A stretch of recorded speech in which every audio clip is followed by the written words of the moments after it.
Hi friends, welcome to my channel Manju's vlog. അപ്പോൾ ഇതെന്തെന്നറിയാം, കോണാണ് കേട്ടോ. അപ്പോൾ ഇതേ കണക്ക് ഞാൻ സൂപ്പർ മാർക്കറ്റിൽ നിന്ന് വാങ്ങിച്ചാണ്. 3 എണ്ണം ഉണ്ട്. ഇത് നമുക്കിതിൻ്റെ പുറമേ ഉള്ള തോടെല്ലാം ഇളകിക്കളാം. പുറത്തെ തോടെല്ലാം ഞാൻ പിച്ച് കളഞ്ഞു. അപ്പം ഞാൻ കഴുകി എടുത്തു വെച്ചിരിക്കുകയാണ്. ഇനി നമുക്കൊരു കുക്കർ എടുക്കാം. വേണ്ട, കുട്ടികൾക്കൊക്കെ ഇത് വലിയ ഇഷ്ടമാണ് കേട്ടോ, അത് പുഴുങ്ങി കൊടുക്കുന്നത്. അപ്പോൾ നമുക്ക് ആദ്യം 3 എണ്ണം കൂടെ കുക്കറിനകത്തേക്ക് ഇട്ട് കൊടുക്കാം.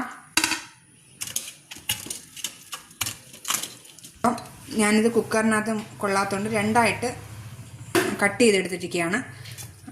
ഒരെണ്ണം 2ആയിട്ട് കട്ട് ചെയ്തെടുത്തിരിക്കുകയാണ്. അപ്പോൾ ആദ്യം ഞാൻ ഇത് കുക്കറിനകത്ത് വെച്ചു. ഇനി നമുക്ക് ആവശ്യത്തിനുള്ള വെള്ളം ഒഴിച്ചു കൊടുക്കാം. ഞാൻ എടുത്തിരിക്കുന്ന കല്ലുപ്പാണ് കേട്ടോ. ഇനി അതും കൂടെ ഇതിനകത്തേക്ക് ഇട്ട് കൊടുക്കാം. കല്ലുപ്പ് ഇട്ട് കൊടുത്തിട്ടുണ്ട്. ഇനി കുറച്ച് മഞ്ഞൾപ്പൊടിയും കൂടെ ഇട്ട് കൊടുക്കാം.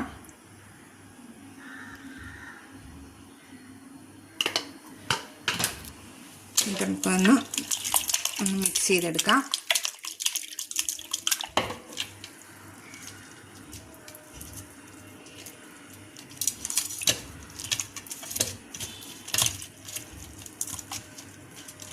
ഇനി നമുക്ക് കുക്കറിനകത്ത് 2 വിസിലടിക്കണം കേട്ടോ. അപ്പോൾ ഇനി നമുക്ക് അടച്ച് വെച്ചിട്ട് 2 വിസിൽ അടിക്കാം.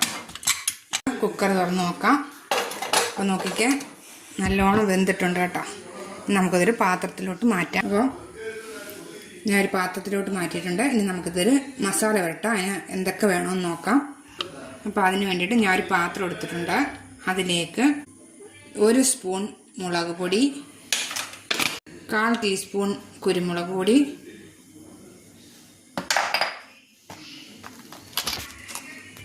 1 സ്പൂൺ ചാറ്റ് മസാല കേട്ടോ.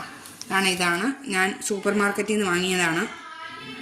അപ്പം അതാണ് ഇതിലേക്ക് ഇട്ട് കൊടുത്തത്. ഇനി ആവശ്യത്തിനുള്ള ഉപ്പും കൂടി ഇട്ട് കൊടുക്കാം. അപ്പോൾ ഇനി നന്നായിട്ടൊന്ന് മിക്സ് ചെയ്തെടുക്കുക. അപ്പോൾ ഞാൻ മിക്സ് ചെയ്തെടുത്തിട്ടുണ്ട്. ഇനി നമുക്ക് ഞാൻ ഒരു നാരങ്ങ എടുത്തിട്ടുണ്ട് കേട്ടോ. അത് 2ആയിട്ട് കട്ട് ചെയ്തെടുത്തിരിക്കുന്നത്. അത് ഈ മസാലയിൽ മുക്കിയതിന് ശേഷം നമുക്കിതേപോലെ തേച്ച് കൊടുക്കാം. നല്ല ടേസ്റ്റാണ് കേട്ടോ. കുട്ടികൾക്കൊക്കെ വളരെയധികം ഇഷ്ടപ്പെടുന്നതാണ്. അപ്പോൾ അവർ ഇങ്ങനെ കടിച്ച് കഴിച്ചോളും. അപ്പോൾ എല്ലാം നമുക്കിതേപോലെ മസാല വരട്ടിയെടുക്കാം.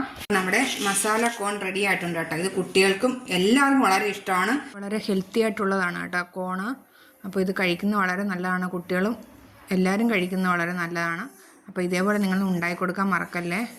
ഇഡലി പാത്രത്തിനകത്ത് വെച്ചിട്ട് പുഴുങ്ങി വേണമെങ്കിൽ നമുക്ക് എടുക്കാം കേട്ടോ. അപ്പം ഇത് വളരെ ടേസ്റ്റിയാണ്. ഉണ്ടാക്കി നോക്കി കുട്ടികൾക്ക് കൊടുക്കുക. എന്നിട്ട് അഭിപ്രായം പറയുക. എന്നിട്ട് ലൈക്ക്, ഷെയർ, സബ്സ്ക്രൈബ്, കമൻറ്റ്സ് ചെയ്യാൻ മറന്നു പോകരുത്.